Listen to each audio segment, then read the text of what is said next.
Hello students, welcome to J Tuitions. இந்த வீடியோல exercise 5.1ல 4th sumல 11th and 12th subdivision பார்க்குறோம். So இதெல்லாம் ஏபியான்னு கேட்டிருக்காங்க. ஸோ ஏபியான்னு செக் பண்றதுக்கு அதோட காமன் டிஃபரன்ஸ் முதல்ல செக் பண்ணுவோம். ஸோ அந்த காமன் டிஃபரன்ஸ் சேமா வந்துச்சுன்னா அது ஏபின்னு சொல்லலாம். So next if they form an AP, அது ஏபியா இருந்துச்சு அப்படின்னா அதோட காமன் டிஃபரன்ஸ் கண்டுபிடிங்க and 3 more terms எழுதுங்கன்னு கேட்டிருக்காங்க. So 11th sum a, a square, a cube, a power 4 கொடுத்துருக்காங்க. ஸோ இப்போ இதில் d1, d2, d3 செக் பண்ணிடலாம். So d1 is equal to second term minus first term. So a square minus a. d2 is equal to a cube minus a square. So a cube minus a square. And d3 is equal to a power 4 minus a cube. a power 4 minus a cube. So இங்கே a காமனா வெளியில எடுத்துட்டீங்கன்னா remaining a minus 1. So இங்க a square காமனா எடுத்துருங்க. So remaining a minus 1. இங்க a cube காமனா எடுத்துட்டீங்கன்னா ரிமைனிங் a minus 1. ஸோ இங்க a minus 1, a minus 1, a minus 1 காமனா இருந்தாலுமே இங்க பாருங்க a இருக்கு, இங்க a ஸ்கொயர் இருக்கு, இங்க a கியூப் இருக்கு. ஸோ கண்டிப்பா சேம் கிடையாது, வேல்யூஸ் டிஃபர் ஆகும். ஸோ இங்க d1, d2, d3 மூணுமே சேம் கிடையாது, அதனால it is not an AB. So இதுக்கு மேல நம்ம கண்டினியூ பண்ண தேவையில்லை. So d1 is equal to root 8 minus root 2.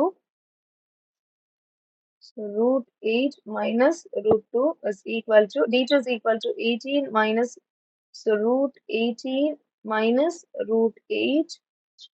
d3 is equal to root 32 minus root 18. So இப்போ root 8 நீங்க எப்படி எழுதலாம்னா 2 4s are 8, 2 2s are 4 and 2 1s are 2.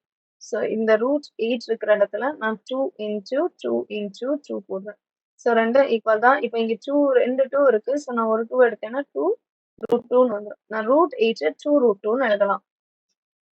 So நான் எப்படி root 8 2 root 2ன்னு எழுதலாமோ அதே மாதிரி root 18 3 root 2 and root 32 4 root 2ன்னு எழுதலாம். இப்போ இந்த வேல்யூஸ்ல இங்கே சப்ஸ்டியூட் பண்ண போறோம். ஸோ root 8 இருக்கிற இடத்துல 2 root 2 minus root 2 is equal to இடத்துல ஏன்னு போட்டுக்கோங்க. ஸோ ஏன்னா ஆப்பிள். இப்போ 2 apples minus 1 apple is equal to வெறும் ஆப்பிள் தான். ஸோ நம்ம என்ன எழுதிக்கலாம், அந்த ஆப்பிள்ன்றது நம்மளோட root 2. So is equal to root 2. அதே மாதிரி root 18 3 root 2 minus root 8 எப்படி எழுதிக்கலாம் 2 root 2. ஸோ இங்கேயும் root 2 இருக்கிற இடத்துல ஏன்னு இமேஜின் பண்ணிக்கோங்க. ஸோ ஏன்னா apple 3 apples minus 2 apple is equal to 1 apple தான். அப்போ நீங்க 1 ஆப்பிள root 2ன்னு எழுதிக்கோங்க. அதே மாதிரி root 32 எப்படி எழுதலாம் 4 root 2 minus root 18 எப்படி எழுதலாம் 3 root 2. ஸோ இங்கேயும் again 4a minus 3a is equal to வெறும் a. ஸோ ஏன்றது root 2. இப்போ பாருங்க நம்மளோட காமன் டிஃபரன்ஸ் எல்லாமே சேமா வந்திருக்கு. ஸோ d1, d2, d3 மூணுமே சேம், அதனால அது ஏபின்னு சொல்லிக்கலாம். இப்போ 3 more terms எழுதுறதுக்கு last term plus common difference இந்த root 2 ஆட் பண்ணும்போது நம்மளோட நெக்ஸ்ட் டேர்ம்ஸ் கிடைக்கும் நமக்கு. So root 32 plus common difference root 2 is equal to root 32 எப்படி எழுதலாம் 4 root 2 plus root 2. இங்க அதே மாதிரி தான் 4 root 2 plus root 2 is equal to 5 root 2. Next 5 root 2 plus root 2 add பண்ணோம்னா is equal to 6 root 2. Next term 6 root 2 plus common difference root 2 is equal to 7 root 2. So கொஸ்டின்ல மொத்தமாவே ரூட்டா தான் கொடுத்துருந்தாங்க. நம்ம இங்க வெறும் root 2 root 2ன்னு எழுதியிருக்கோம். ஸோ இந்த ஹோல் டேர்மையும் ரூட்ல எழுத போறோம். ஸோ 5ஐயும் ரூட்டுக்குள்ளாடி கொண்டு போயிடுங்க. ஸோ root 2 மட்டும் இப்போ ஸோ இங்க root 2 இருக்கு. இந்த 5ஐயும் ரூட்டுக்குள்ள கொண்டு போனீங்கன்னா 2 5ஆ தான் உள்ள போகும்.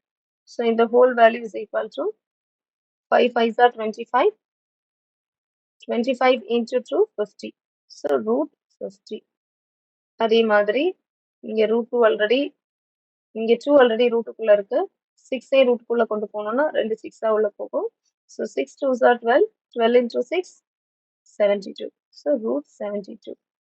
அதே மாதிரி இங்க ஆல்ரெடி 2 இருக்கு. 7 உள்ள கொண்டு போனோம் அப்படின்னா 7 2s are 14. 14 into 7 is equal to 98. So root 98. இப்போ எல்லாமே ரூட்டுக்குள்ள எழுதியாச்சு. So next 3 terms is equal to root 50, root 72 and root 98. So doubt இருந்துச்சுன்னா கமெண்ட் செக்ஷன்ல கேளுங்க. பிடிச்சிருந்தா லைக் பண்ணுங்க, ஷேர் பண்ணுங்க, சப்ஸ்கிரைப் பண்ணுங்க. தேங்க்யூ.